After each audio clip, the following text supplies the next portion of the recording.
ఈ సంఘ విద్రోహ శక్తులు అనేవి ఉన్నాయి కదండి. 5 సంవత్సరాలు పీడించి మనని విధ్వంసం చేసినవి. జనాలు హర్షించలేదు కాబట్టి వాళ్ళకి 11 సీట్లు వచ్చినాయి. 151 సీట్లు వచ్చిన వైసీపీ 15 సీట్లకు రాదని కూడా జరగచ్చుగా. 11 సీట్లకే పరిమితమైన వైకాపా. మీరు చేసింది అనుభవించాల్సింది అంతే. చాలా బ్రహ్మాండంగా ఉందండి. ఇది మంచి ప్రభుత్వం, ఆ పేరు సార్థకం అవుతోందండి. నేను ఒక పార్టీకి అధినేతనని కానీ, ఒక డిప్యూటీ సీఎంనని కానీ గర్వం లేకుండా చక్కగా చేస్తున్నారండి.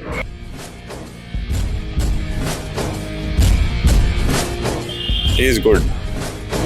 జనసేన యువనేత, జనసేన అధినేత, జనసేన. సో నా పేరు డాక్టర్ రాంబాబు అండి. నేను గన్నవరం మండలం సూరంపల్లి ఇంజనీరింగ్ కాలేజ్లో ఫ్యాకల్టీగా పనిచేస్తాను. మాకు ఒక రెవెన్యూ సమస్య ఉందండి. దాని మీద ఈరోజు పీజీఆర్ఎస్లో ఫిర్యాదు ఇవ్వడానికి వచ్చాను సార్. అది ఎలా ఇప్పుడు 9 నెలలు అవుతుంది దాదాపు గవర్నమెంట్ ఫామ్ అయ్యి మీకు ఎలా అనిపిస్తుంది పరిపాలన? సో నేను ఒక 14 ఏళ్ళ మట్టి అధ్యాపక వృత్తిలో ఉన్నానండి. లాస్ట్ 5 సంవత్సరాలు ఈ పీజీ చదువుకునే విద్యార్థులు పడిన బాధలు, రీఎంబర్స్మెంట్ తీసేసిన విధానం చూసిన తర్వాత ఈ 9 నెలలు ఈ గవర్నమెంట్ వచ్చిన తర్వాత ఈ రీఎంబర్స్మెంట్ ఇచ్చే విధానం చాలా బాగుంది. డైరెక్ట్గా ఏదైతే రీఎంబర్స్మెంట్ ఫుల్ ఫీజ్ ఎంత ఉంటే అంత కాలేజ్కి 50,000 ఉంటే 50,000, 40,000 ఉంటే 40,000 డైరెక్ట్గా కళాశాల అకౌంట్లోనే క్వార్టర్ వైజ్గా క్రెడిట్ చేశారు. మొన్న రీసెంట్గా కూడా మాకు డబ్బులు అకౌంట్లో క్రెడిట్ అయినాయి సార్. మీకున్న సమస్య ఏ సమస్య చెప్పుకోవడానికి? నేను రెవెన్యూ సమస్య చెప్పడానికి వచ్చాను సార్. ఎలా స్పందించారు? చాలా బాగా స్పందించారండి. అప్లికేషన్ తీసుకున్నారు, ఎన్ని విషయం అడిగారు, మా రికార్డ్స్ అన్ని పరిశీలించారు. సంబంధిత అధికారులకి ఇక్కడ ఉన్న పీజీఆర్ఎస్ లో పాల్గొన్న నాయకులు కాల్ చేసి ఈ సమస్యను త్వరితగతిన పరిష్కరించమని చెప్పారండి. ఈ సమస్యలతో పాటు రేపు మీకు ఆయన ఇచ్చిన సూపర్ 6 హామీలు కూడా నెరవేరుస్తారని నమ్మకం ఉందా మీకు? సూపర్ 6 హామీలు నెరవేరుస్తారని నేను 100% విశ్వాసం వ్యక్తపరుస్తున్నాను. గ్యారంటీగా వీళ్ళు సూపర్ 6 అమలు జరుగుతారు. సరే, ఎంత బాగానే ఉంది. కూటమి ప్రభుత్వం కూడా చాలా బాగుందని మీరు అంటున్నారు, కానీ ఎప్పటికీ విమర్శలు వస్తూనే ఉన్నాయి. కూటమి వస్తున్నారా, రాజ్యాంగం నడుస్తుంది, వరుసగా అరెస్ట్ చేసుకుంటూ వెళ్తున్నారని. సార్, మీ అందరికీ ఒక చిన్న విషయం మీ దృష్టిలో పెట్టాలా. రెడ్ బుక్ రాజ్యాంగం నడుస్తుందా లేదో నాకు తెలియదు, కానీ ఎవరైతే సామాన్య ప్రజలు లేదా నాయకులు ఏ పార్టీ వాళ్ళైనా సరే నోటి శుద్ధి చాలా ఇంపార్టెంట్. మన నోరు మన కంట్రోల్లో ఉండాలా. మనం ఏది పడితే అది మాట్లాడితే జనాలు హర్షించలేదు కాబట్టి వాళ్ళకి 11 సీట్లు వచ్చినాయి. మళ్ళీ మీరు అదే విధంగా మాట్లాడడానికి ప్రయత్నించి మళ్ళీ అలా చేస్తున్నారని చెప్పి జనాలను తప్పుదో పట్టించదు. మనం నిన్న మొన్న జరిగిన అరెస్టులన్నీ చూసాం. ఎందుకు చేయాల్సి వచ్చింది, వాళ్ళు ఏం చేస్తే అరెస్ట్ చేశారు అనేది జనాలందరికీ తెలుసు. మీరు ఎక్కడ కూడా రెడ్ బుక్ రాజ్యాంగం ఇవన్నీ కాదు, కానీ ఎవరు చేసిన దానికి వాళ్ళు అనుభవించాల్సిందే. వాళ్ళ చట్టం తన పని తను చేసుకుంటూ పోతుంది. ఇక్కడ నాయకులు ఎక్కడ కేసులు పెట్టలేదండి. మీరు అన్న మాటలు చేసిన చేష్టలకి ఇబ్బంది పడే కార్యకర్తలు చేసిన పనులు తప్ప ఎక్కడ కూడా ఏం లేదు. దాని డౌటే లేదండి. మీరు చేసింది మీరు అనుభవించాల్సింది అంతే. మీరు నోరు జారి కుటుంబం మీదకి సమస్య, వ్యక్తిగత విషయాలకు మీరు ఎవరో పోవడానికి లేదు. రాజకీయం వేరు, వ్యక్తిగత జీవితాలు వేరు. దాన్ని దీన్ని ఏ రోజు లింక్ చేయొద్దు. అలా చేసినప్పుడు దానికి సంబంధిత శిక్ష మీరు అనుభవించక తప్పదు. సార్, ఆవిర్భావ సభ జనసేన వాళ్ళు ఆవిర్భావ సభ జరుపుతున్నారు కదా, ఆ ఆవిర్భావ సభలో పవన్ కళ్యాణ్ గారు మాట అన్నారు. అంటే 40 సంవత్సరాలు ఉన్నటువంటి సర్వీస్ ఉన్నటువంటి తెలుగుదేశం పార్టీ ఇలాంటి వాళ్ళు కూడా మేము నిలబెట్టామని చెప్పారు. సార్, ఇక్కడ ఏంటంటే కూటమిలో ఉన్నప్పుడు కూటమి యొక్క ఆలోచనలో ఆబ్జెక్టివ్స్ ఏందనేది అది పైసాయి నాయకులు చూసే విషయం. కానీ సార్ ఏ ఉద్దేశంతో ఆ మాట అనాల్సి వచ్చింది, ఎందుకు అన్నారు అనేది ఒకసారి హైకమాండ్ నిర్ణయిస్తుంది. బట్ లాస్ట్ లో సార్ కూడా క్లారిఫై చేశారు. సో దాన్ని ఒకసారి మనం దాన్ని ఎక్కువ కూడా పాయింట్ వైజ్ గా చూడాల్సిన అవసరం లేదని అనుకుంటున్నాను. కానీ పిఠాపురంలో పవన్ కళ్యాణ్ కార్యకర్తలు మాత్రమే అని చెప్పి నాగబాబు. ఇక్కడ ఒకటి ఏంటంటే సార్, టీడీపీ గెలిచినా, జనసేన గెలిచినా, బీజేపీ గెలిచినా అన్ని పార్టీల యొక్క కంట్రిబ్యూషన్ ఉంది. అందరూ ఎవరి లెవెల్లో వాళ్ళు ప్రయత్నించకపోతే ఏ ఒక్కరి విజయం నా వల్లే జరిగింది లేదా మీ వల్లే జరిగిందని చెప్పడానికి లేదనేది యాజ్ అన్ ఎడ్యుకేషనలిస్ట్ గా నా ఒపీనియన్. ఓవరాల్ గా ఇప్పుడు అమరావతి రాజధానిని త్వరగా ఈ 5 సంవత్సరాల్లో పూర్తి చేస్తారని నమ్మకం మీకున్నా? గ్యారంటీగా పూర్తి చేస్తారు సార్. మీరు ఒకసారి ఈరోజు అమరావతి వెళ్దాం రండి. నేను నిన్న కాక మొన్న వెళ్ళొచ్చాను. పనులు స్టార్ట్ అయినాయి, జంగిల్ క్లియరెన్స్ అయిపోయింది.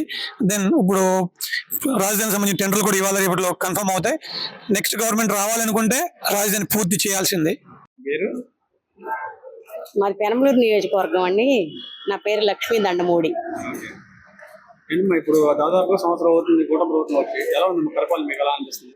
చాలా బ్రహ్మాండంగా ఉందండి. ఇది మంచి ప్రభుత్వం, ఆ పేరు సార్థకం అవుతోందండి. అంటే ఇచ్చిన హామీలు అన్నింటినీ కూడా నెరవేర్చుకుంటూ వస్తున్నారు. మరి క్రమేణా ఒక్కొక్కటి నెరవేర్చుకుంటూ వస్తున్నారండి.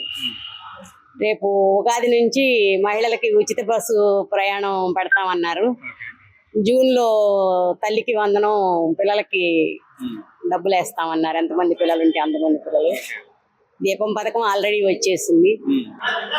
మరి ఈ పొలాలు జగన్మోహన్ రెడ్డి తన పేరుని ఏదైతే వేసుకున్నాడో అది క్యాన్సిల్ చేసి చక్కటి రాజముద్రతో వేయించి బాబు గారు ప్రజలకి గిఫ్ట్ గా ఇచ్చారు. బాబు గారికి సివిఎన్ సార్కి ధన్యవాదాలు.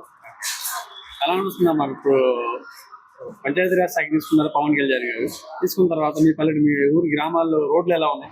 బ్రహ్మాండంగా ఉన్నాయండి. ఆయన తీసుకున్న వెంటనే ఆయన డిప్యూటీ సీఎంగా ఉండి ఆయన చేయాల్సిన పనులు ఆయన చేస్తానే ఉన్నారండి. ఈ సంఘ విద్రోహ శక్తులు అనేవి ఉన్నాయి కదండి, 5 సంవత్సరాలు పీడించి మనని విధ్వంసం చేసినవి. వాళ్ళు ఏదో ఈ కూటమిలో వాళ్ళకి తగువులు ఉన్నాయి అవి ఇవి అని చెప్తున్నారు, కానీ అవి ఏమీ లేవండి. అందరం బాగున్నాం. కూటమి ముగ్గురు త్రిమూర్తులే చాలా బాగున్నామండి. ఆయన మీద మీ ఒపీనియన్ ఏంటి? మా పవన్ కళ్యాణ్ గారి మీద ఒపీనియన్, ఆయన కూటమి ప్రభుత్వంతో కలిసి పనిచేస్తున్నారు కదా, ఎలా ఉంటుంది? ఎలా ఉంటున్నారు? బాగా చేస్తున్నారా లేదా? ఆయనండి వయసు చిన్నదైనానండి, ఆయన కన్నా సీనియర్స్ ని సంప్రదిస్తారండి. ఆయన కన్నా సమకాలీన వయసులో ఉన్న వారిని సంప్రదిస్తారు. మంచి సలహాని ఆయన కన్నా చిన్నవాళ్ళని సంప్రదిస్తారండి. నేను ఒక పార్టీకి అధినేతనని కానీ ఒక డిప్యూటీ సీఎం అని కానీ గర్వం లేకుండా చక్కగా చేస్తున్నారండి. చంద్రబాబు గారికి గౌరవిస్తారు. లోకేష్ బాబు గారు సోదర భావంతో చూస్తూ ఉంటారండి. ఓవరాల్ గా గవర్నమెంట్ అయితే మీకు నచ్చింది? చాలా బాగా నచ్చిందండి. మరి ఎంత నచ్చినా కూడా ఇక్కడ రెడ్ బుక్ రాజ్యాంగం నడుస్తుంది తప్ప వరుసగా అరెస్టులు చేసుకెళ్తున్నారు తప్ప పాలన అనేది సరిగ్గా లేదని ఎక్కడండి రెడ్ బుక్ అసలు ఇంకా ఓపెనే చేయలేదు. ఎక్కడైతే తప్పు చేశారో ఈ బోర్గడ్ అనిలని ఈ నందిగం సురేష్ అని వెళ్ళి అసలు రెడ్ బుక్ ఓపెన్ అయితే జగన్ ఎక్కడ ఉంటాడు, పెద్దరెడ్డి ఎక్కడ ఉంటాడు, సజ్జలు ఎక్కడ ఉంటాడు, భారతిరెడ్డి ఎక్కడ ఉంటది, వీళ్ళందరూ ఎక్కడ ఉంటారండి? రెడ్ బుక్ ఓపెన్ అవ్వలేదండి. ఇంకా ఓపెన్ అయితే వీళ్ళందరూ బుక్ అయిపోతారు. ఇప్పుడు వరకు జరిగిన అరెస్టులు జరుగుతున్నాయి కదా, అరెస్టులన్నీ కూడా కక్షపూరితంగానే చేస్తున్నారు. లేదండి, వాళ్ళందరూ వాళ్ళు కొరివితో తలగొక్కున్నారు. వాళ్ళందరూ వాళ్ళు తెచ్చుకున్నాయేనండి. చెప్తున్నారు కదా ఎవరు చేయమంటే చేసామని. కక్షపూరితంగా చేసే అయితే మరి 6 సంవత్సరాల నాడు వివేకానంద గారి కేసు అయితే నిన్నేనండి అమ్మాయి సునీతమ్మ గవర్నర్ గారిని కలిసింది, నాకు న్యాయం చేయండి అండి, ఉన్న సాక్షులందరూ ఒక్కొక్కళ్ళని అంతమొందిస్తున్నారు, ఉన్న మిగిలిన సాక్షులైనా కాపాడి నాకు న్యాయం చేయండి అని సునీతమ్మ గారు నిన్నేనండి గవర్నర్ గారికి విన్నపం చేసుకున్నారు. మరి కక్షపూరితంగా చేసే అయితే గనక వీళ్ళందరూ ఏనాడో వెళ్ళిపోయేవారండి శ్రీకృష్ణ జన్మస్థానానికి. మా నాగబాబు గారికి ఎమ్మెల్సీ టికెట్ ఇచ్చారు కదా, ఎమ్మెల్యే కోట ఎమ్మెల్సీ వచ్చింది, దాని మీద మీ అభిప్రాయం? బాబు గారు చక్కగా చేశారండి. జగన్మోహన్ రెడ్డి టైంలో రెడ్డి పరిపాలన జరిగిందండి. బాబు గారు వచ్చేసరికి ఆయన కమ్మ కులస్తులైనా చేయకుండా అక్కడ సామాజికంగా ఒక బీసీకి, ఒక ఎస్సీకి, ఒక ఓసీకి న్యాయంగా చేసుకుంటూ వచ్చారండి. అక్కడ వర్మ గారుకి ఇవ్వాల్సింది కూడా ఇవ్వలేదండి. ఆయన బాధపడట్లేదు. నాకు సిబిఎన్ గారు చేసిన పని నచ్చింది అని వర్మ గారు చెప్తున్నారండి. కానీ నాగబాబు గారు ఏమన్నారో తెలుసుగా మీకు, మనం చూసేంటారు టీవీ చూస్తుంటారు కదా, ఇక్కడ పిఠాపురంలో జనసేన పార్టీ గెలవడానికి ప్రథమ కారణం ఒకటి పవన్ కళ్యాణ్ గారు అయితే, రెండోది కార్యకర్తలు, మూడోవారు ఎవరినో ఉన్నారు అని అనుకుంటే అది వాళ్ళ కర్మ అంటున్నారు. అంటే అక్కడ వాళ్ళని ఎవరిని అన్నట్టు? కార్యకర్తలు అంటేనండి అంతకుముందు వర్మ గారు ఇండిపెండెంట్ గా చేసి కూడా ఆయన గెలిచారండి. ఆయన్ని బట్టి జనసేన సైనికులు కూడా కలిసి భుజాన కండువా వేసుకుని పవన్ కళ్యాణ్ గారిని గెలిపించారండి. నా పేరు మోత్కూరు సోమశేఖర్ నాయుడు. మేము చిత్తూరు డిస్టిక్ పోతలపట్టు నియోజకవర్గము ఐరాల మండలం నుంచి వచ్చాము.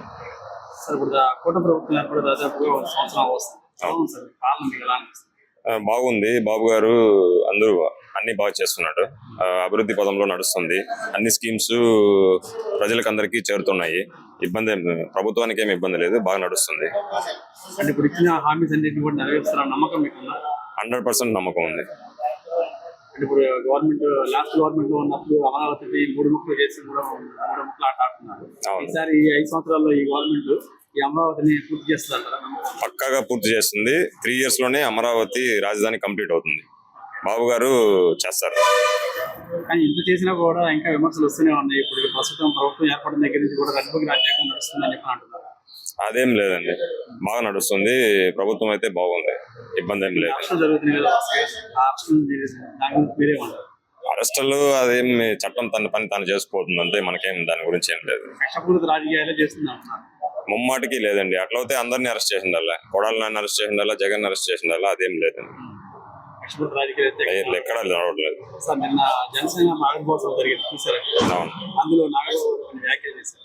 అంటే ఇటు పవన్ కళ్యాణ్ గారు గెలవడానికి కారణం ఒక పవన్ కళ్యాణ్ అండ్ 2 కార్యకర్తలు మాత్రమే, వేరే వారు ఎవరైనా అనుకుంటుంది వాళ్ళ కర్మ అన్నారు. అంటే ఇది ఎవరిని ఉద్దేశించారు? అదేం లేదండి, ఇద్దరు కలిసికట్టుగా పనిచేశారు కాబట్టి గవర్నమెంట్ ఫామ్ చేసినాము. అట్లని ఒకరిది గొప్ప ఒకరిది తక్కువ ఏం లేదు, అంతా కలిసి పనిచేశారు కాబట్టి ఈ రోజు కూటమి ప్రభుత్వం రూలింగ్ చేస్తాం.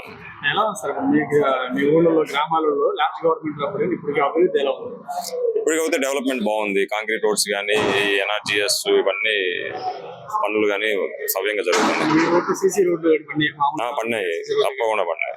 అన్ని పంచాయతీల్లో సీసీ రోడ్లు అయితే వచ్చినాయి. సార్ పవన్ కళ్యాణ్ గారి మీ అభిప్రాయం? Is good. కూటమిగా వచ్చిన తర్వాత ఆయన పంచాయతీరాజ్ శాఖ తీసుకున్నారు. అవును, ఆయన ఒక పార్ట్నర్ గవర్నమెంట్ అవును. ఎలా పనిచేస్తున్నారు? ఆయన బాగా పనిచేస్తున్నారు. Is working good. కలిసికట్టుగా పనిచేస్తున్నారు. చంద్రబాబు, పవన్ కళ్యాణ్ ఇద్దరు కలిసికట్టుగా బాగా చేస్తున్నారు. ఆంధ్రప్రదేశ్ అయితే తప్పకుండా డెవలప్ అవుతుంది. 1999లో అంపాపురం అనే గ్రామంలో నిరుపేదలైన వాళ్ళందరికీ కూడా 260 సెంటు ప్రతి ఒక్క మనిషికి 3 సెంట్ల కాడికి పేదవారికి ఇల్లు వేసుకోమని ఇచ్చారండి. అది అన్ని సంవత్సరాల నుంచి ఆ పక్క వాళ్ళు మమ్మల్ని అబ్జెక్షన్ చేస్తున్నారు, రాని ఇట్లా స్థలంలో మేము ఇల్లు వేసుకోవాలని ముందుకు వెళ్తుంటే రానిపోయేసరికి సరే అర్జీలు అయి పెట్టాము, స్వర్ణాలు పెడుతున్నాము, కలెక్టర్ గారికి ఫిర్యాదు చేసాము, ఎక్కడా కూడా ఉపయోగం కనపడలే, ప్రయోజనం కనపడలే. సరే ఈ గవర్నమెంట్లో కూడా మళ్ళీ ఇది 2వ సారి అండి పెట్టడం.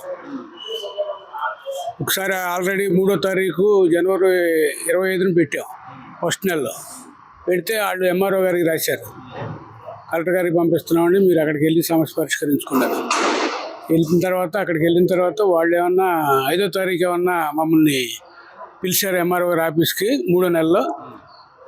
6వ తారీఖు ఏమన్నా కానీ మమ్మల్ని పిలవకుండానే అవతల పార్టీ వాళ్ళతోటి అర్జీ పెట్టిన వాళ్ళని మమ్మల్ని పిలవకుండా అవతల వాళ్ళతో కలిసిపోయి వాళ్ళు కొలతలు జరిపేశారు.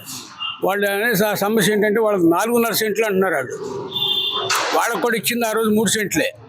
నకిలీ డాక్యుమెంట్లతోటి వాళ్ళు ఆ విధంగా అక్కడ అధికారులని మేనేజ్ చేసుకుంటా ఇంతకాలం కూడా తాత్పర్యం చేసుకుంటూ వస్తున్నారనమాట. ఈ విషయం గురించి మీరు ఊళ్ళో ఎవరికైనా కంప్లైంట్ చేశారు? ఊళ్ళో చెప్పామండి, ఊళ్ళో ఎంఆర్ఓ గారికే చెప్పాము.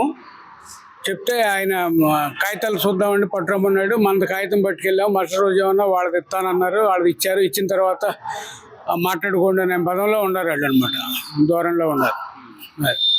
కాబట్టి మళ్ళీ న్యాయం జరగలేదని మళ్ళీ అర్జీ పెట్టుకుందామని వచ్చామండి ఈరోజు.